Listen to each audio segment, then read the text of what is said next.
Alright, so today we got a 2006 Chevy Cobalt, doing the brakes on it. Yeah, it's for a friend of mine, Sam, who's just off camera right now. Yeah, we're just going to go through the process, pull the wheel off, check everything out, and make sure there's no hidden little issues. So, anyway, get going on this.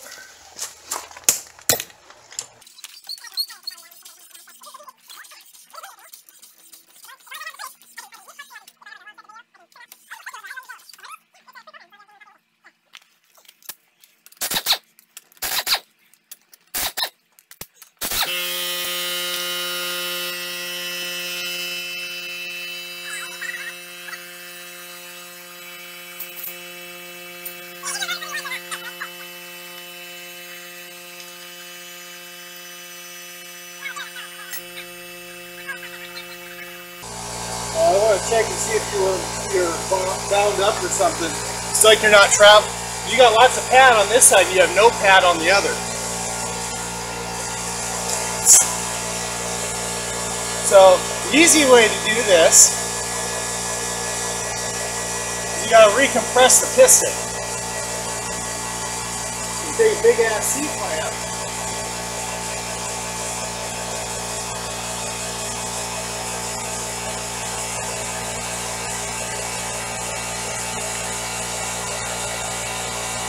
This bracket's going to stop me, so I won't be able to do the whole thing in one motion. But I like to at least get it started so you have less to compress later. Now it just falls right off.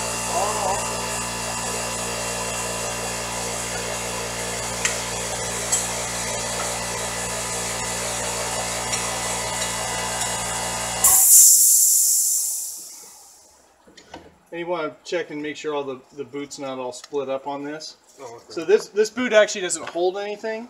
All it does is keep this area clean. It's not a structural part of the thingy.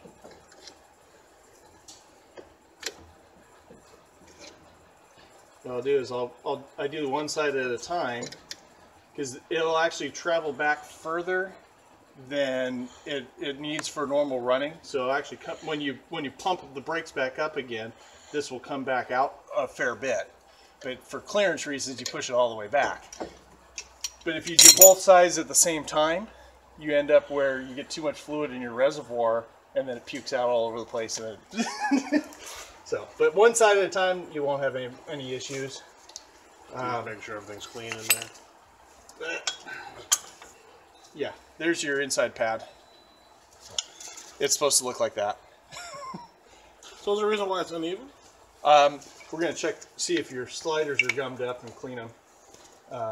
Yeah, just something's bound up in the cross slide. So, and then you just want to make sure when you put it back together, see how the hose is nice and laid like that? Yeah. If you're 180 out, see it twists up. You don't want it to be twisted like that. You want it to lay nice and neutral, like it is there. Okay. So, no kinks. No kinks. Not in this environment. You can stay. Just stay. It should just hang. Oh, grab a piece of wire so I can hang it and not worry about dropping the thing. That back pad is pretty much toast. There is no pad. It's a backing plate. That's scary. That must be what I was hearing the entire time while I was going down hills in Seattle. Well, if you notice how much material is on the front side of this versus the back side. Yeah, there's nothing back there. It's a lot thinner. These must be like the originals, I imagine. Possibly. Usually you only get about 50,000-60,000 miles out of a setup. So, let's see, is that 14 on the back side there too? Okay. Nope, bigger than 14.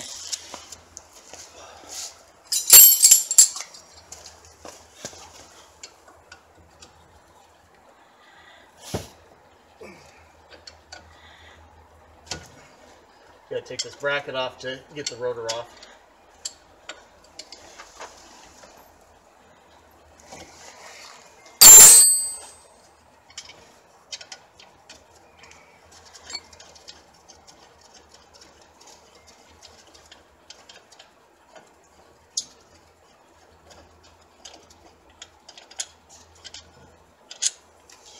Okay.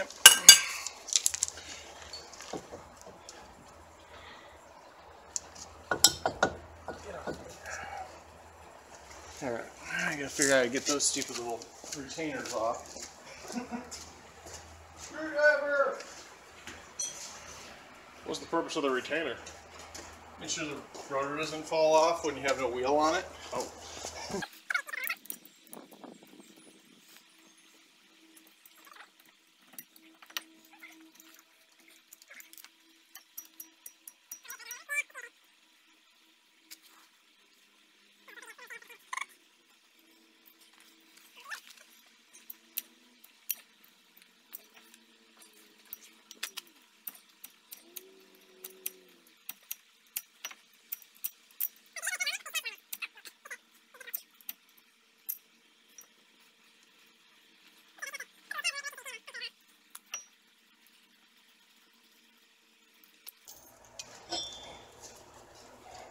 Yeah. A little toast. Is that a nick? What's that? I thought that was like a nick. Okay. Alright, so we're going to check these sliders out. It looks like they're greased pretty good. So that one's good. Let's load the boot back in.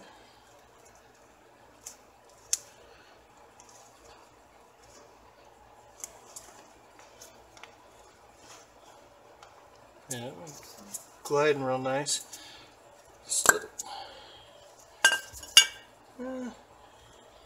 That's pretty good too.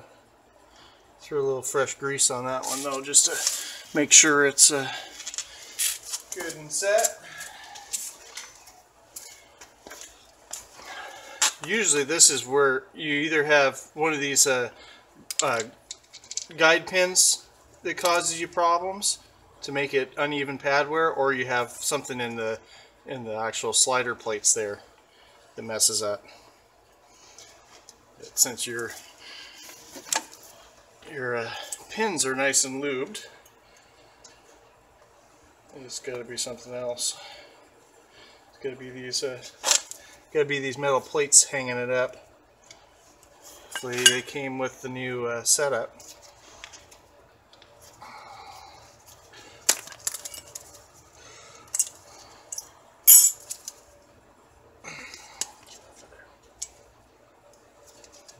Plates usually come with rotors? Yeah, usually they'll be in the box rattling around.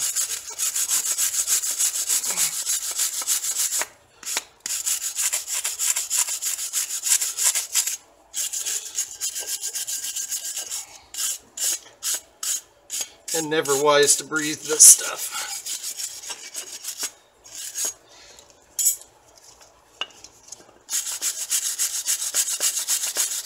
All just break stuff? Yep. A little bit of rust.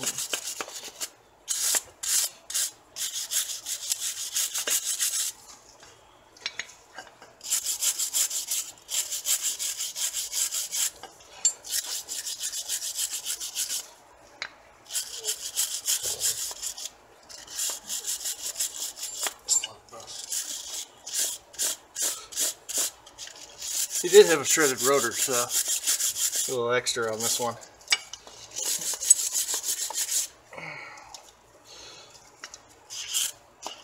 I just like to get it nice and clean so that way when you're not introducing old garbage into nice clean parts.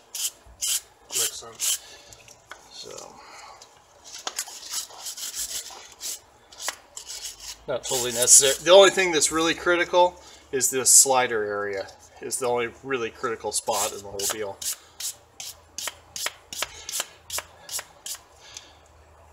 But again, not like we have a time investment into cleaning that up to make it look almost like a brand new part. Okay, so that's pretty well ready to go back together. I guess we need we need a rotor on its pads.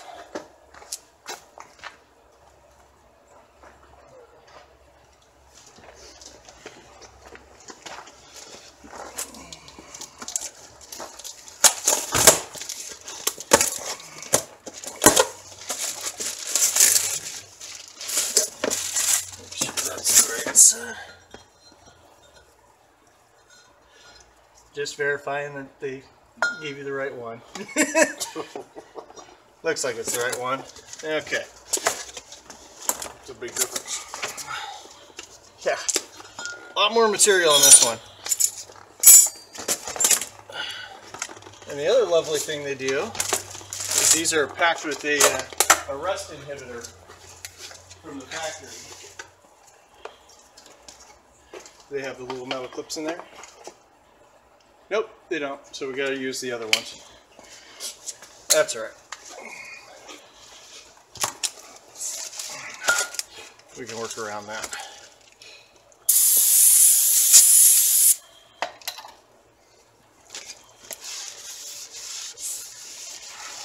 So the nice thing about these, when you get the new rotors, see how they have that machine crosshatch on there? Yeah. It allows the brake pads to bite in and seat faster. See, I'll hose down one side, and I'll hose down the other. Just get all that goo off of the rotors.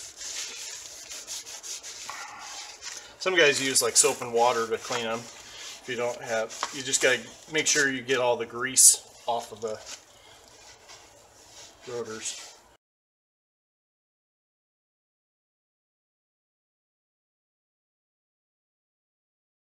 And then we're gonna do the Tim thing, which is clean up the hub. And we're gonna anti-seize everything as we put it back together. Because they're crazy like that.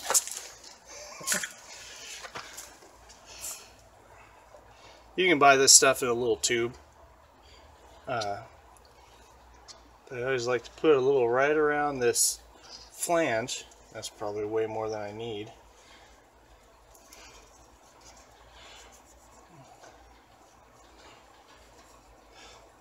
But it's a corrosion inhibitor type stuff. So all that rust that built up, by having this goo smeared all over there, it won't build up at all. I'm gonna throw a little bit on the studs too, and then you never have a wheel stud misbehave. Doing it just like that. But yeah, sometimes you end up having to hammer these off of the center. Yeah, I've seen that before. Yeah. A little anti-seize, you never have to do that. And this is what those little clips are for. Hold it in place while we assemble.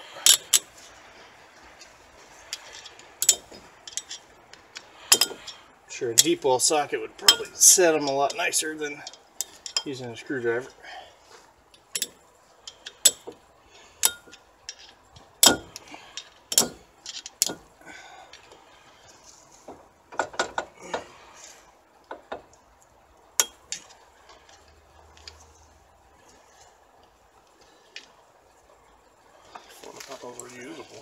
What's that? I wouldn't have thought those were reusable.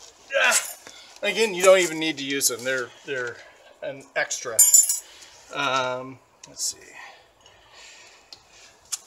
Get this bracket back on. And again, just putting a little dab on the bolts themselves, so it all threads together. You don't have. It doesn't take a whole lot to. Oh, and also this stuff gets everywhere. Another reason to not use very much of it. That's why I always wear gloves when I'm using it.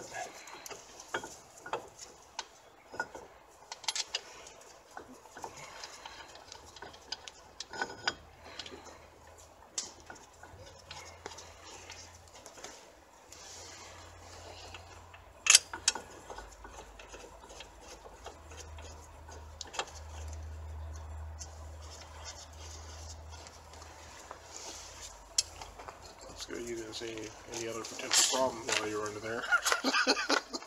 Yeah. One other things you're looking for while you have the wheel off, you're looking at like these boots on your axle shafts, because if these develop a crack at all, you'll lose the grease and get a bunch of dirt in there, and you'll be replacing your half shafts, your CV shafts. So that'd be bad. So, I mean, so you saw no cracks. No cracks. You're fine. So usually people just hear that clicking when you turn the wheel real sharp. You'll hear that. You'll see a lot of Hondas will roll around like that. They'll be click click click click click as they're going around a turn. And yeah, that's CV shafts. The problem is when they're straight like this, they're fine.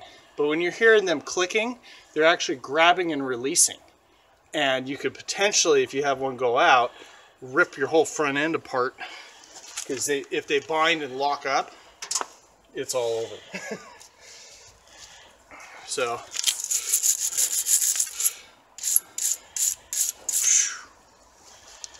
dusty.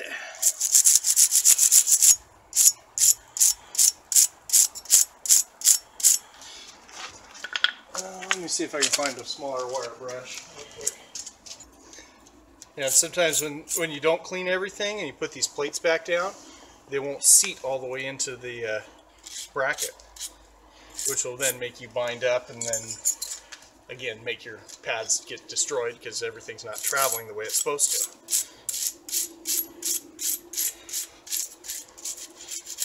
The factory guys spent a lot of time to make these parts all nice and perfect. So you take something like that to like an actual like auto shop. They probably don't do all that, I imagine, do they? Oh, I'm sure they do. Or they'll just sell you a hardware kit. Because you can actually buy these. They're just separate.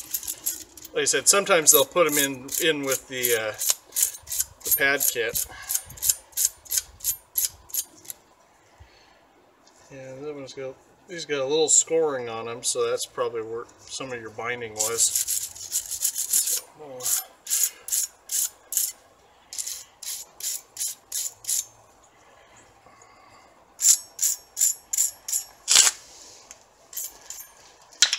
Alright, but before we go any further, put just a little dab, probably more than we need. Just coat all these just coat all the surfaces in there before we put it on. Get in there. Yeah, I bet you that's the upper.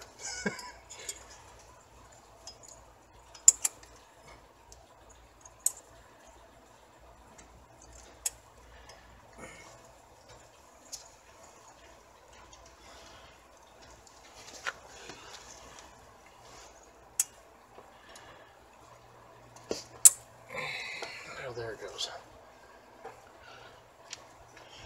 Almost like that shim wasn't quite made for this.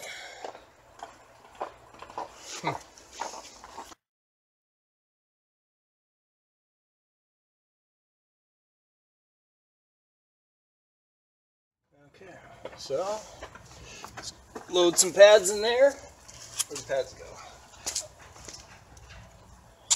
Yeah, those got a little bit more meat than the ones you had.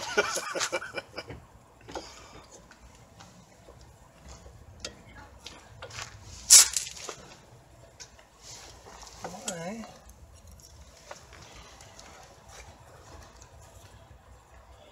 These pads aren't going to fit. Look at the old ones. Where? Yeah, these are the wrong pads. We're gonna have to take a trip into town. So, wow, yeah. Well, put those back in the box. And that's O'Reilly's. Yeah. Well, that's all right. Actually, yeah. So those are the select ceramics. So you had ceramics on there. All right. So new pads don't fit the car, so we'll bring in an example pad. Go to the store real quick, and come back with the right ones.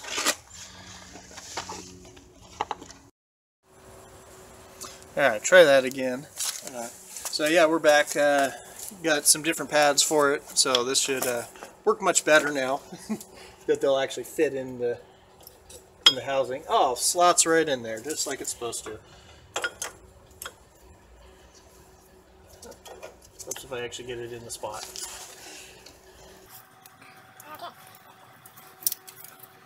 Upside down, so that hook's all tucked in there nicely.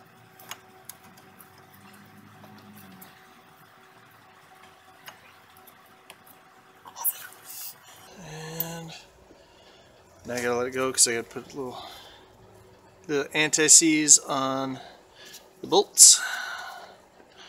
So we can actually get them apart again.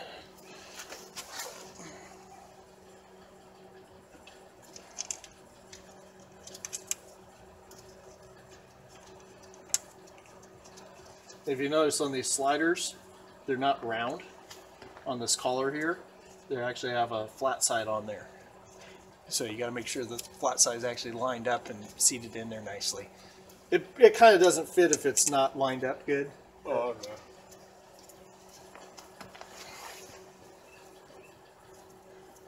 If it doesn't sit right, then you'll be able to tell pretty much. Yeah, it won't really go together, because if you see how it's all nice and flush right there, that's what you want it to be. So those are that's traveling nice. So that should float good and seat up like it's supposed to. So.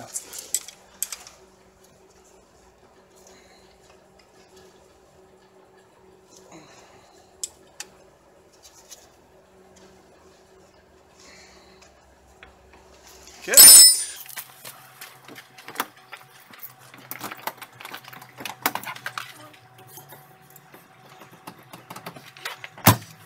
So when you pump the brake like that, what is that doing? It's just, when I'm pushing the brake, it's just pushing this piston back out and tightening all this up. See, now, now it won't float. It doesn't move because it's all seated like it's supposed to. So, and that's pretty much it. We'll just do the other side off camera, and if anything comes up, we'll, of course, roll video on it.